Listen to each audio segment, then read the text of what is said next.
Welcome to this Captivate Agent podcast episode where we're going to be talking about dual agency and unrepresented buyers with this new NAR ruling. My name is Mike Anderson with Captivate Agent.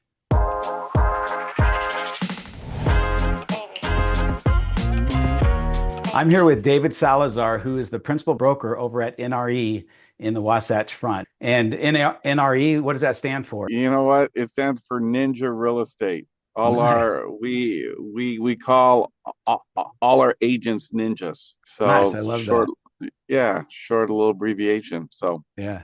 We've got a lot of listing agents that are asking about dual agency and unrepresented buyers when they have a buyer that contacts them directly about looking at a house.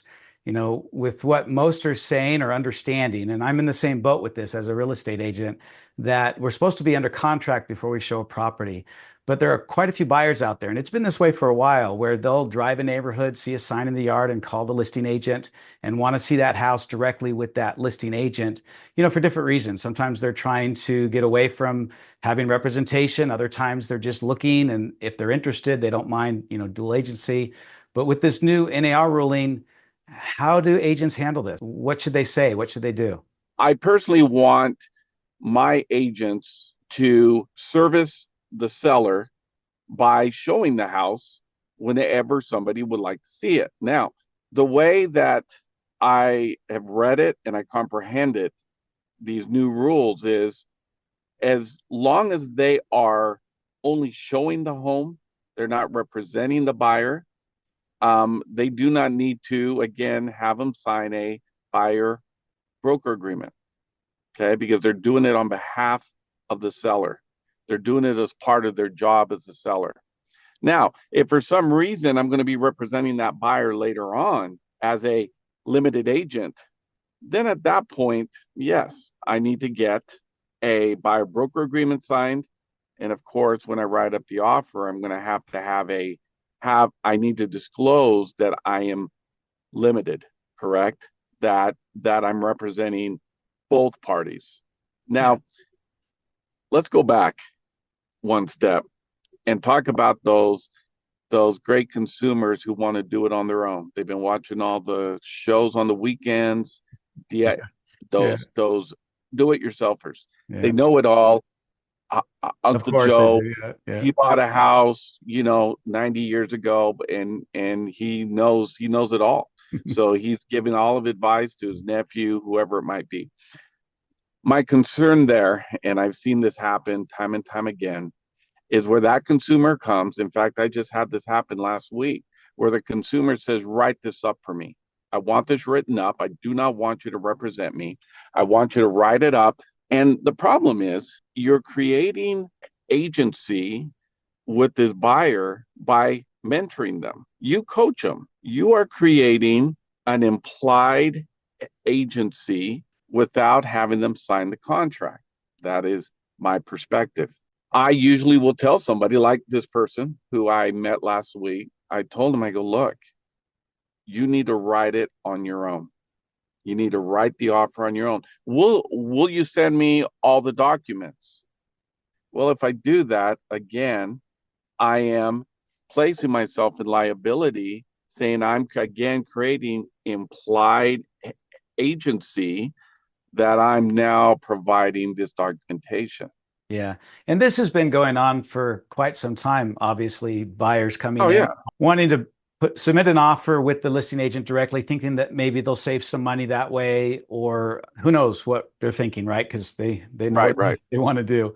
But in terms of this new NAR ruling, is it appropriate then for that listing agent, as done before, just to open that door? I mean, they're still going to have to walk through the house with them just to ensure that nothing happens as they're there, So in some way or form, they're kind of representing, the seller still, of course, but also in some way they're there answering questions, I'm assuming, to that buyer as they walk through the property. Again, the whole intention, as I would understand it, I interpret it this way as well. I'm representing the seller, not the buyer. I'm just letting that person walk through the property and just being nice and answering questions as they ask them.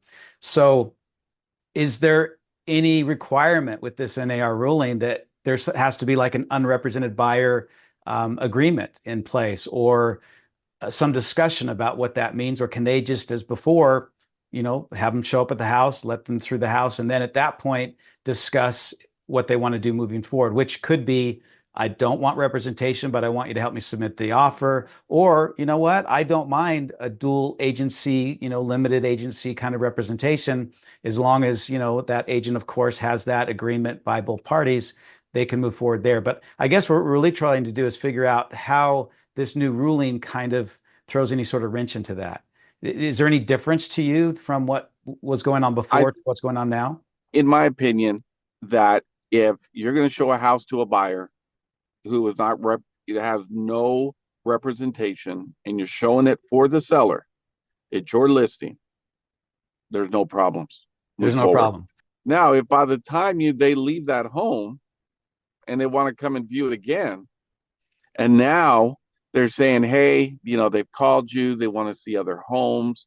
They've Yeah. they've implied that, hey, they might be talking about getting pre-approved.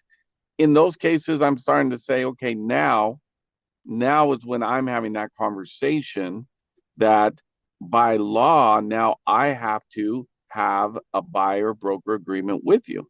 Just go a little further. If I can't coach you, it means I can't answer questions. I can't walk you through the process. I can't tell you what to look out for. Those things I can't do.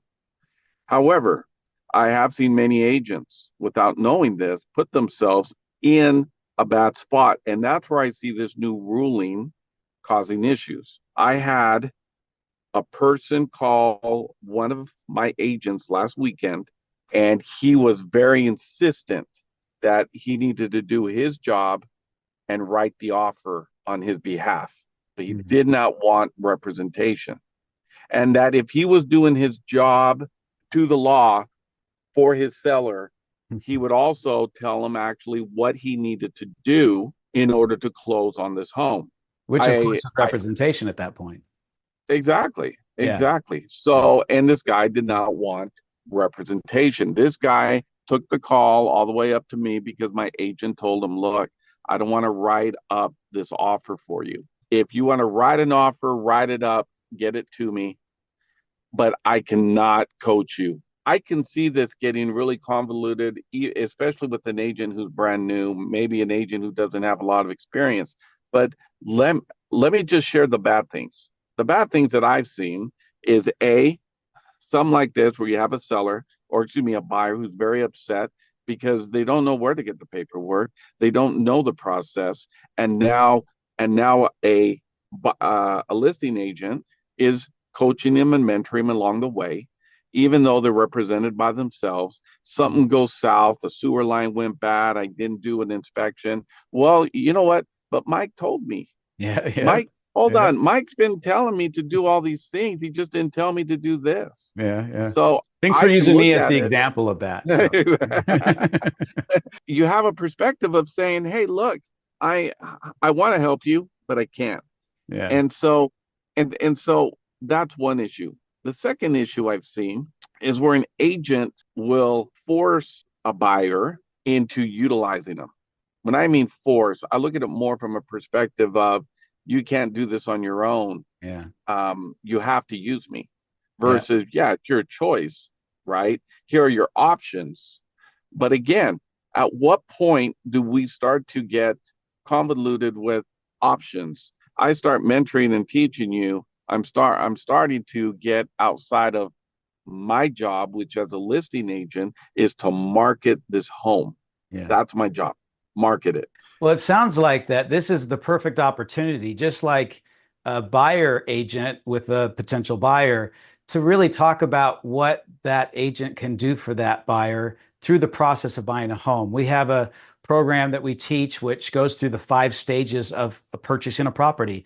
And I think that especially those that come with this idea that they just want someone to write up an offer may not realize all the complexities that go in through that process. Everything from, that initial offer to the earnest money to going under contract and everything that happens all along the way. Most agents show up to meet a client without a written Yeah. down list of what their value proposition is. If you're one of my clients, I might start somehow like this.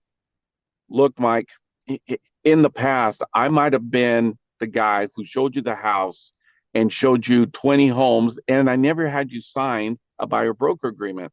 Back then, I didn't need to have you sign it right away. I wanted to earn your business. That's the way I work.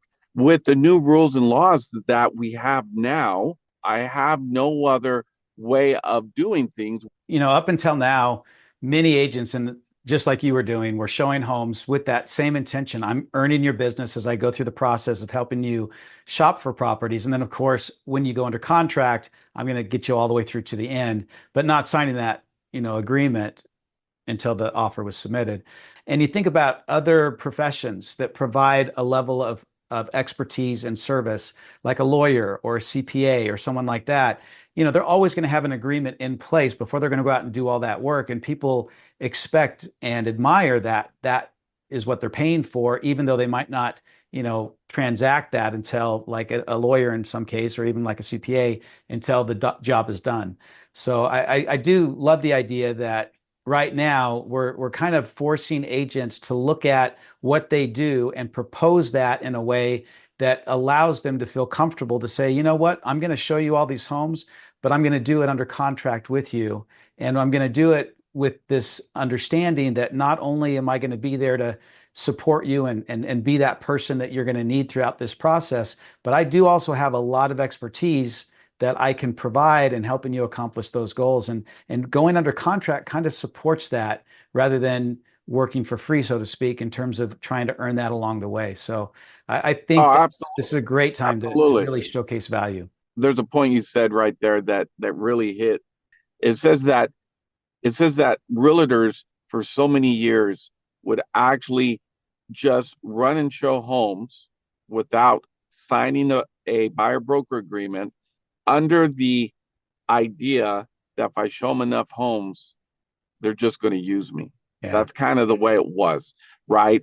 I They're just going to use me. Instead, now we're working from a different perspective. We're working from perspective of value. That if we know our value, we'll kill it. I know a few realtors that we had that as we were starting this process, it was easy for them. Why? Because all along they were doing it the smart way. Yeah. They were doing it the way where they said, I do not work for free. I want you to understand exactly what you're going to be paying. I want you to understand exactly what I'm providing. I want you to know exactly right now for you to choose, am I your guy or not? Yeah. And those guys are killing it right now because they haven't changed their business. Yeah, they've had a It's buyer consultation and a presentation of services from the very beginning. And the idea of showing homes multiple times to a client without being under contract, even over all these years before this new ruling, was something that they did. And you're right. I think some of the best and top producers out there made that buyer consultation a mandate for themselves. That's my business, and I'm not going to go out right. there and work without people understanding what I offer, how much I charge from the very beginning. As a guy who's played the game for a few years, I'd say this. If you question your skill sets, you question your business plan, you question yourself, I'm going to tell you, why should they why should a Yeah. consumer work with you? Yeah. I mean, if you think your product sucks or you question your product, well then yeah, I mean, maybe it's because you're saying that, hey, if if I was looking in the mirror and you're my realtor, I wouldn't use you either. Well, Yeah. maybe we need to get to a point where we look in the mirror and we say, you need me. I have one agent who has that concept, and she is incredible.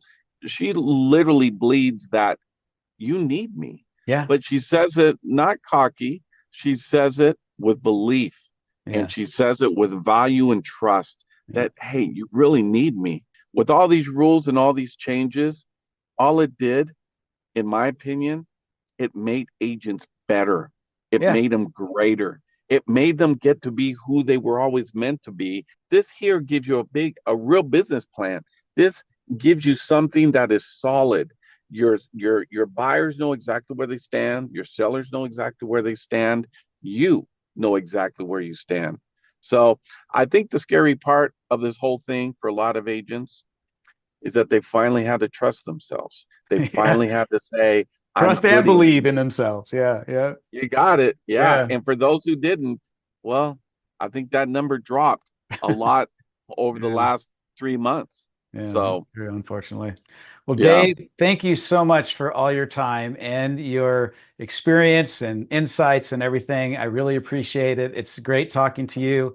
I really look up to you as a broker and someone that really loves what you do and loves the people that you work with. And you see it from every angle because you're working with agents that are looking for your support and help, as well as the buyers and sellers out there that you work with. So thank you for everything you do in this industry, and I appreciate your time today. you got it, Mike. You have a great day, brother.